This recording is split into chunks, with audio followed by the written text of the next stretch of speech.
السلام علیکم ورحمۃ اللہ وبرکاتہ۔ آج ہم ایک ایسے واقعے پر بات کرنے جا رہے ہیں جو نہ صرف موجودہ جنگ کے حالات کو سمجھنے کے لیے اہم ہے بلکہ یہ بھی بتانا ہے کہ عالمی طاقتیں کس طرح اپنے دوہرے معیار ڈبل سٹینڈرڈ کو مسلط کرتی ہیں۔ ایران نے حال ہی میں ایک ہسپتال کو میزائل حملے میں نشانہ بنایا۔ بظاہر یہ ایک ہسپتال تھا لیکن حقیقت میں اس کے نیچے موساد اسرائیلی انٹیلیجنس کی ایک خفیہ بیس موجود تھی۔ یعنی ایران کے پاس ایسے کرٹیکل ٹارگٹس کی معلومات تھی جو صرف ایک خفیہ انٹیلیجنس آپریشن کے ذریعے ہی حاصل ہو سکتی ہیں۔ اب سوال یہ ہے کہ ہم آپ کو یہ کیوں بتا رہے ہیں؟ جنگوں میں بہت سے حملے ہوتے ہیں، بہت سی تنصیبات تباہ ہوتی ہیں، لیکن اس خاص حملے پر پوری دنیا کے میڈیا، اقوام متحدہ اور خاص طور پر اسرائیلی حکومت کا رد عمل بہت چونکا دینے والا ہے۔ جیسے ہی ایران نے اس بیس پر حملہ کیا، اسرائیل کے وزیر صحت نے بیان دیا کہ کسی بھی فوج کا ہسپتال کا نشانہ بنانا بار کرائم ہوتا ہے۔ یہاں رکیں، یہ وہی اسرائیل ہے جس نے گزشتہ 2 سالوں میں فلسطین کے درجنوں ہسپتال مکمل طور پر تباہ کر دیے، بچوں کے وارڈز، زچگی کے ہسپتال اور حتیٰ کہ ایمبولینس تک کو بخشا نہیں گیا۔ کیا وہ وار کرائم نہیں تھے؟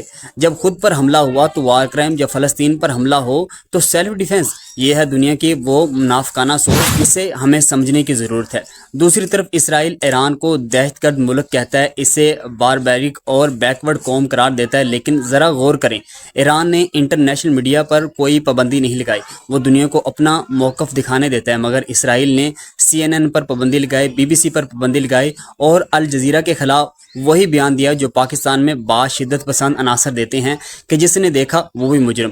یعنی یہ حال ہے ان لوگوں کا جو خود کو دنیا کی واحد جمہوریت کہتے ہیں۔ یہ وہی لوگ ہیں جن کے بارے میں اگر آپ سچ بولیں تو آپ پر اینٹی سیمٹک یعنی یہود مخالف ہونے کا الزام لگا دیا جاتا ہے۔ حالانکہ سچ یہ ہے کہ اسرائیل نہ صرف ظلم کر رہا ہے بلکہ وہ دنیا کو ظلم ایکسیپٹ کروانے پر بھی مجبور کر رہا ہے۔ اور حیرانی کی بات یہ ہے کہ امریکہ جیسے ملک کا صدر اس سب پر آنکھیں بند کر کے ہر جھوٹ کو قبول کر رہا ہے۔ جیسے ہی اسرائیل تھوکتا ہے وہ زبان سے چاڑ لیتا ہے، لیکن دنیا کے عام انسان اب وہ جاگ چکے ہیں، انہیں پتہ ہے کہ کون مجرم ہے، کون مظلوم ہے اور کون منافق ہے۔ آخر میں یہ کہوں گا کہ ہمیں حقیقت کو پہچاننا ہوگا، ہمیں صرف مغربی میڈیا کے بیانی پر نہیں بلکہ آزاد غیر جانبدار ذرائع سے معلومات لینی ہوگی، اور سب سے بڑھ کر ہمیں ظلم کے خلاف آواز بلند کرنی ہوگی، کیونکہ اگر آج ہم خاموش رہے تو کل ہمارے خلاف بھی یہی پیمانے استعمال ہوں گے۔ اللہ تعالی ہمیں حق کی بات کہنے اور سننے کی توفیق عطا فرمائے، آمین۔